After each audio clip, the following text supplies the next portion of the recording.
Amru bin Hisham bin Mughirah al-Makhzumi lahir pada tahun 572 Masehi di kota Mekah dan meninggal pada tahun 624 Masehi di kota Badar. Amru bin Hisham dikenal juga sebagai Abu Hakam. Dia adalah salah satu tokoh pemimpin penduduk Mekah pada masa pra-Islam. Julukannya Abu Hakam bermakna bapak kebijaksanaan atau orang tua yang bijaksana. Namun, peran dan pandangannya berubah secara drastis setelah Nabi Muhammad SAW menyebarkan risalahnya. Perubahan sikap Amru bin Hisham ini menggambarkan betapa kuatnya pengaruh dakwah Rasulullah dan bagaimana keyakinan seseorang dapat berubah secara mendalam. Meskipun awalnya dihormati sebagai Abu Hakam, dia akhirnya dikenang sebagai musuh dakwah Islam yang keras, padahal dia memiliki hubungan persaudaraan dengan Rasulullah SAW. Abu Hakam menentang dakwah Nabi Muhammad SAW dengan melakukan berbagai cara, baik itu dengan tindakan kasar maupun melalui peperangan. Dia adalah salah satu tokoh yang paling memusuhi Rasulullah SAW pada waktu itu. Karena kerasnya penentangan dari Abu Hakam, akhirnya dia mendapat julukan Abu Jahal, yang berarti bapak kebodohan atau orang yang bodoh. Julukan ini mencerminkan ketidakbijaksanaannya dalam menentang kebenaran yang dibawa oleh Nabi Muhammad SAW. Kata bodoh yang disematkan pada Amru bin Hisham tidak sepenuhnya mencerminkan ketidakcerdasannya dalam arti sebenarnya. Sebenarnya dia adalah sosok yang pintar dan cerdas, namun julukan ini muncul karena sikapnya yang keras menentang Islam. Amru bin Hisham meninggal di Badar pada tanggal 17 Ramadan tahun 2 Hijriah atau berdepatan, yaitu 13 Maret 624 Masehi. Pada saat itu terjadilah pertempuran terbesar dalam sejarah Islam, yaitu Perang Badar. Pertempuran ini memakan banyak korban jiwa karena jumlah pasukan kaum muslimin hanya 313 orang saja, sementara mereka harus melawan pasukan kafir Quraisy dari Mekah yang jumlahnya 1000 orang. Pada akhirnya pasukan kaum muslimin memenangkan pertempuran tersebut. Pada video ini kita akan membahas secara rinci tentang kisah Perang Badar dan faktor-faktor kemenangan kaum muslimin. Akan tetapi kita akan memfokuskan perhatian pada sudut pandang Abu Jahal saja, karena pada saat itu Abu Jahal memegang peran kunci sebagai pemimpin pasukan kafir Quraisy. Ketika perang belum mencapai puncaknya, salah seorang sahabat Rasulullah SAW yang bernama Abdurrahman bin Auf berhenti di tengah-tengah barisan pasukan muslimin. Tiba-tiba ada seorang anak muda yang mungkin usianya antara 16 atau 17 tahun mendekat. Anak muda ini berkata, "Wahai paman, apakah paman mengenal Abu Jahal?" Abdurrahman bin Auf menjawab, "Ya, saya mengenalnya. Mengapa kamu bertanya?" Dengan nada agak marah, anak muda ini berkata, "Aku dengar di Mekah Abu Jahal sering memaki-maki Rasulullah.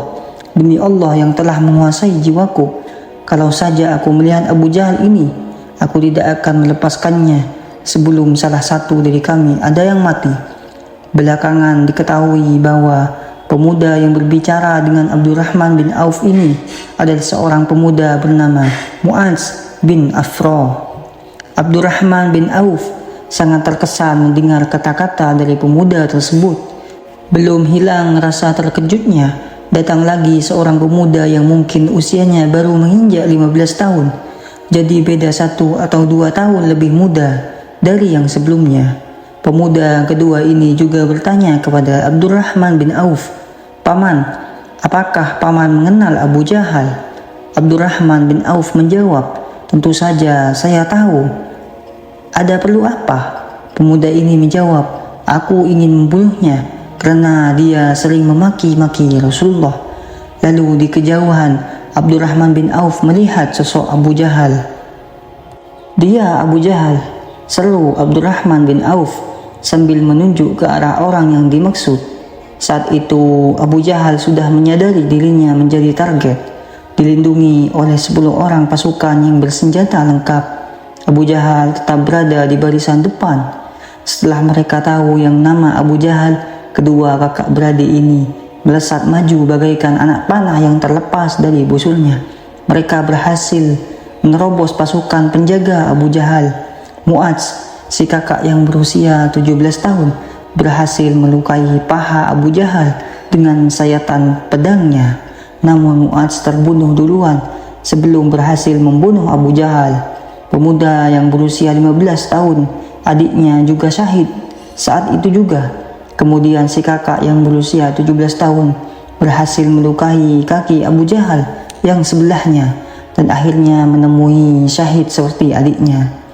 Meskipun Abu Jahal tidak terbunuh, dua serangan itu membuat tubuhnya limbung dan akhirnya terjatuh ke tanah dengan darah yang mengucur deras dari kedua kakinya. Abu Jahal sudah tidak berdaya. Abdullah bin Mas'ud sedang menghampirinya dan mendengar ucapan Abu Jahal yang masih sombong meski dalam keadaan sekarat. Abdullah bin Mas'ud mengangkat pedangnya dan memenggal batang leher Abu Jahal, mengakhiri hidupnya.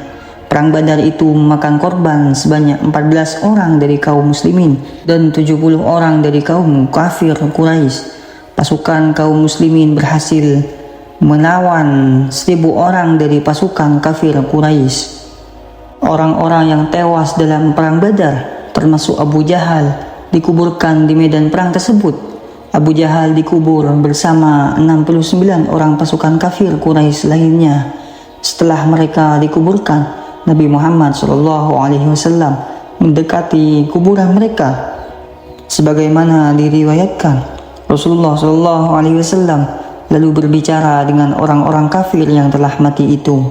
Nabi Muhammad SAW berkata, "Hai Abu Jahal bin Hisham, hai Utbah bin Rabi'ah, hai Syaibah bin Rabi'ah."